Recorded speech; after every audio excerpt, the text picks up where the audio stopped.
Sawadee-krap. I thought I would do a short video on something that I use quite often, actually on a daily basis. This thing rarely leaves my pocket. And I've had these, this one or the other ones like this for almost 15 years now. Deutsche, by the way, in the distance. Pollution is increasing, looks like.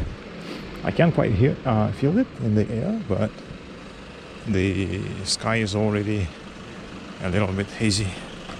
So anyway, this is a capsule case.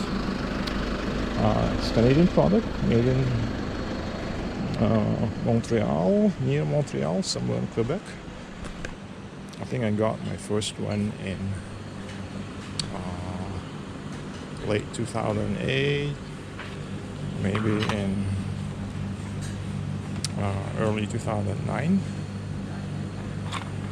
I had just got back from Hong Kong, and I was quite broke at the time, and I really needed some pretty cheap running gear, hiking gear. And yeah, I went to the mountain equipment co-op shop in Broadway, and yeah, I got a bunch of stuff from there, kind of discounted items, running jacket, spike belt and all. And I also bought one of these cases, black one, first one. Yeah, the first one was black, and it served me a long time, very long time. So you can carry your coins, keys, cards, maybe like pills, Tylenol, Panadol, if you got headaches, that kind of stuff.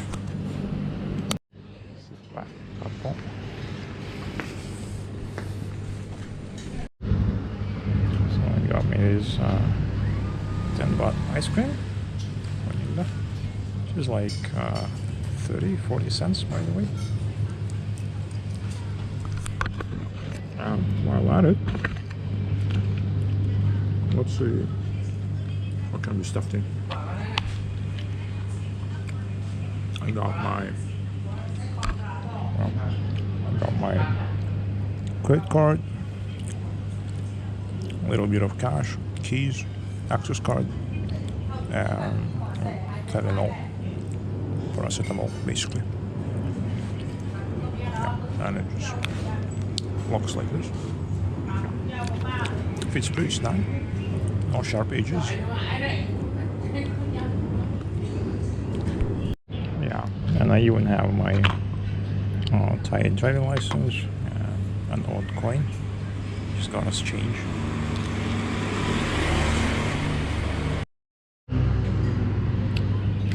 The first black one was with me throughout the whole, on the rest of the Vancouver period, with quite a few trips back to Hong Kong, where I used it for hiking.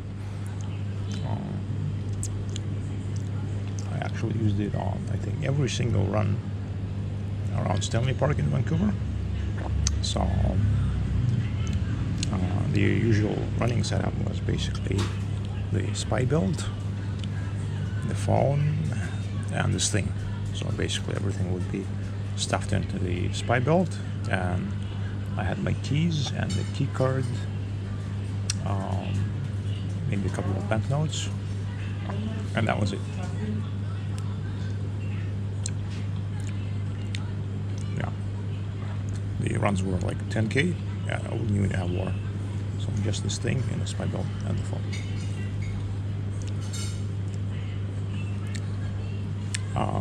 The case was also with me throughout the initial long stays in Thailand, like 2 stays, 2 long stays, with this pretty much the same modus operandi, maybe plus with the transit card. Yeah, which I didn't really use in Vancouver. And it was pretty much the same MO through the first few years in Singapore. with the black case all the way to the COVID. Yeah. So the clasp snapped off during the circuit breaker. That's tail end of COVID, when we were kind of maybe the height of the COVID, when we were staying, everyone was staying home in Singapore. So all in all, that's at least 11, possibly 12 years. Maybe make it 11 and a half years. That's almost 140 months, more than 4,000 days.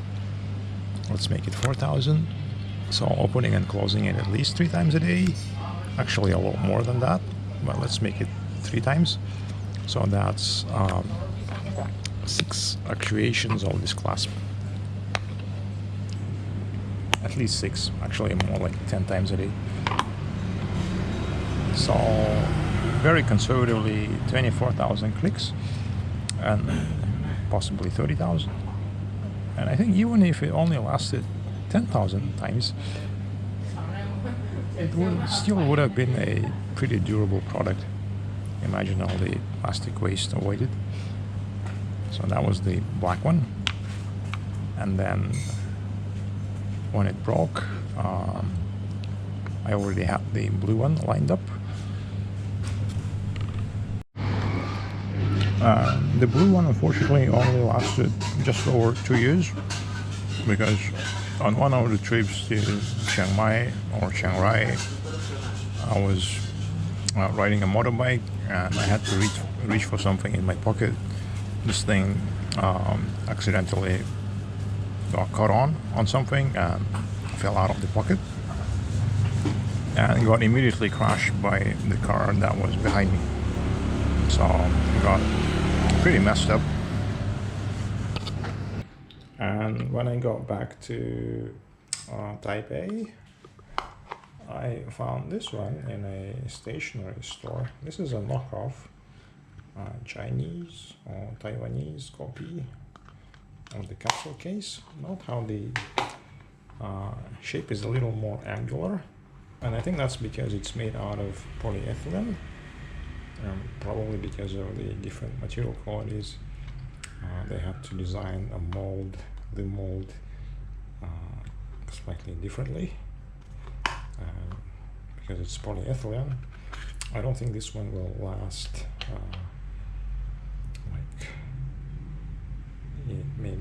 I think it will only last maybe 2,000 or 3,000 clicks, but it did the job while I was ordering the other one. You'll see that it's not 100% waterproof, but it will keep minor like sweat or light rain or ingress out in most cases.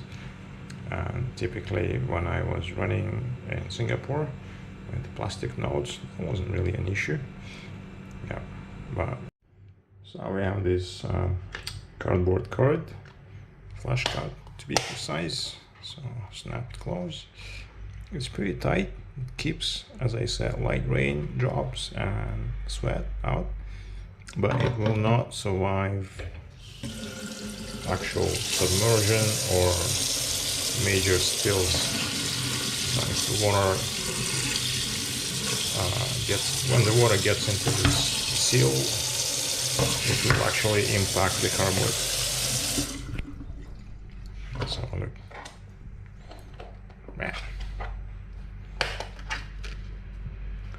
Yeah, it got inside. So be aware of that. It's not 100% waterproof. The other thing to note is that it's not RFID protective, but the company does provide RFID sleeves that are cut to size.